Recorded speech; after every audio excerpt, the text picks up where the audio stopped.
So today I'll be assembling this 8 foot by 10 foot Yardmaster metal shed. It comes in 2 boxes, direct from the manufacturer. Both of those are pretty heavy, particularly the small one. You're probably looking at between 50 and 70 kilos for that smaller one, and not much less for the large one. So first up, I'm going to be having a quick measure up so that I can determine the size of the base I need to assemble for it, and that'll be the first part of the video. This shed will be sitting on basically a mud platform over there. The garden we're working in today is a bit of a tip. That's part of the reason for getting the shed together, knocking one of these other buildings down inside the garden. So first up, we're going to measure up for the base dimension.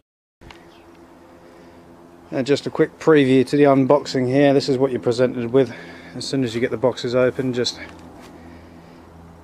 bits of framework here and supports.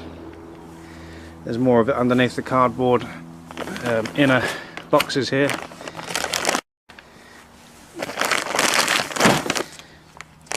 And the instructions inside a bag full of screws, washers. If you think you're going to get this done in a couple of hours, you might want to think again.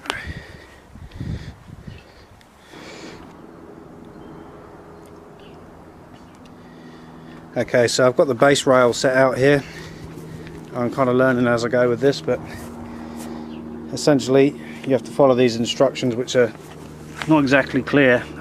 This is for the 10 by 8 shed, so I'm going to use the numbers when I quote part numbers here. All of the part numbers are on the pieces on small stickers, and basically we have to overlap a couple of the railings to create one long rail on the back row here. Same again on the sides, and the instructions tell you to overlap these joins. In this case, this is the back rail for the base rail. It's 401.2 here that we're looking at on the left, and then it's 401.14 on my right. Now it tells you to overlap these pieces by 230 mil. So the way I've measured it is from the most pronounced point on the front edge here to the most pronounced point on the front edge on here, which is basically the frontmost points of each of those panels. You screw them up from underneath. I've only got 5 screws in there at the moment. It's capable of taking 6 screws altogether. So to make things a little bit simpler, I would recommend you just work from the amount of holes that you have to overlap. So on the leading edge of each panel, you need to overlap by 1, 2, 3, 4 screws, and on the trailing edge you need to overlap by just the 2 screw holes, and that's the joint as you're left with. So 401.14 overlaps 401.2, and on each of the corners, as you build this up, the inner edge of the corner basically has to look like that, so it's stepped together, and then when you come to join the corners with the corner brackets, they'll fit snugly like this.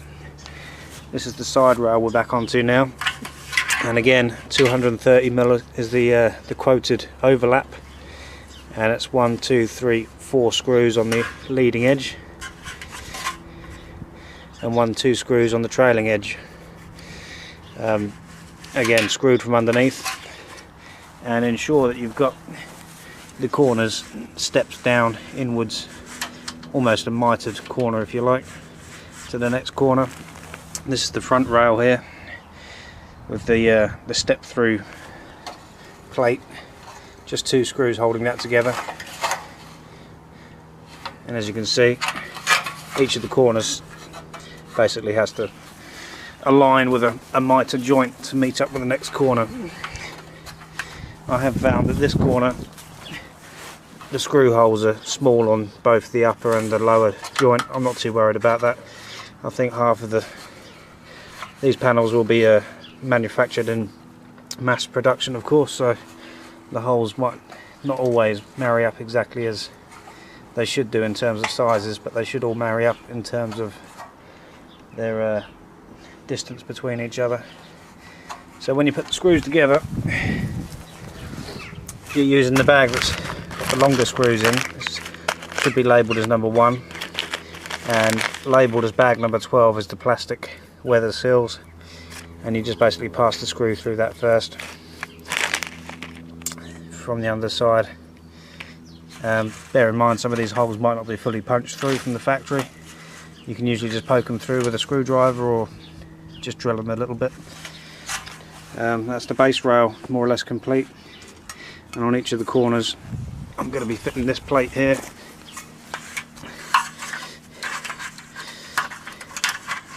So once those mitered corners are together, this plate can go on and the screw can go through the top and the sides, again with the weather seal on. And that should be the base rail complete, and you'll be able to move on to the next page.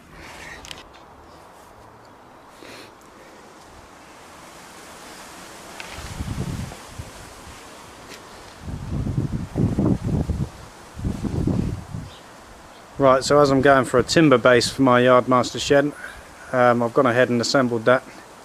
I've made it a bit bigger than the recommendations in the instruction manual. This is the 10x8 model, and the instructions tell us to make the base 3000 millimeters, so 3 meters wide by 2380 width. Mine's actually about 3 meters by 2.4, so slightly, ever so slightly over by 20 millimeters, larger than it needs to be. I just did it that way for convenience with the size of the timbers and the sheets. I've used 3 meter timbers.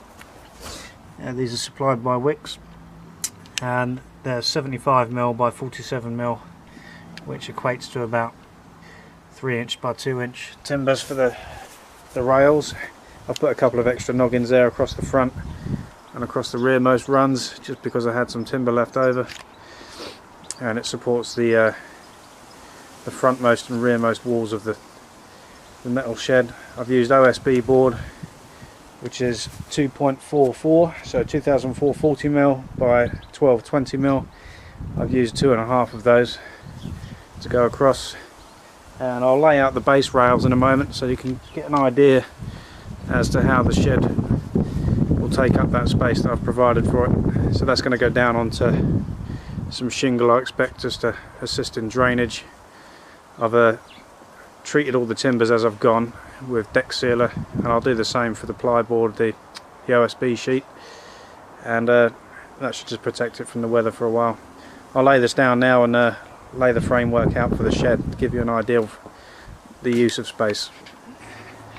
And here is the base rails set out on the base. Now, as you can see, we've got, I don't know, about 4 inches or so either side around the edges. It's just generally quite a decent fit, I think. Some of these exposed edges will be partly protected by the eaves of the roof from the Yardmaster shed. Other than that, you do need a little bit of extra just for sturdiness and to make sure it doesn't shimmy off the edge.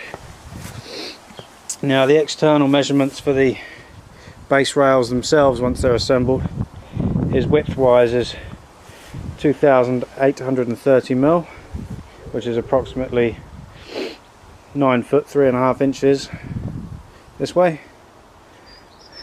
and the width, or the depth if you like, is 2240mm, which comes out about 7'4". So you're actually looking at 9 foot 3 inch shed by 7'4". That's the external measurements.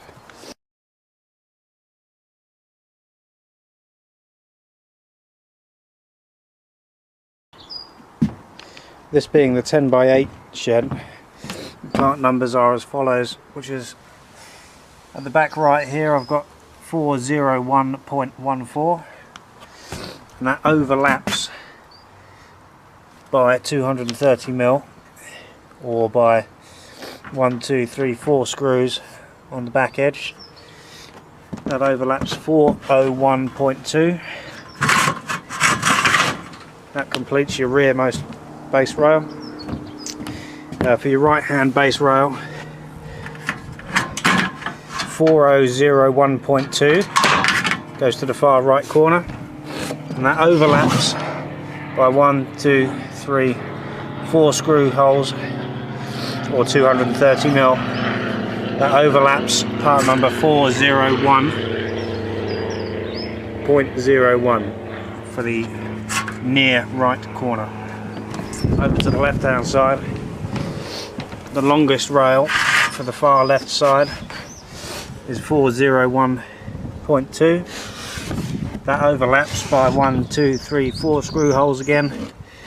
That overlaps part number, which has disappeared, but it will be 401.01 again, and that's for the near left front edge.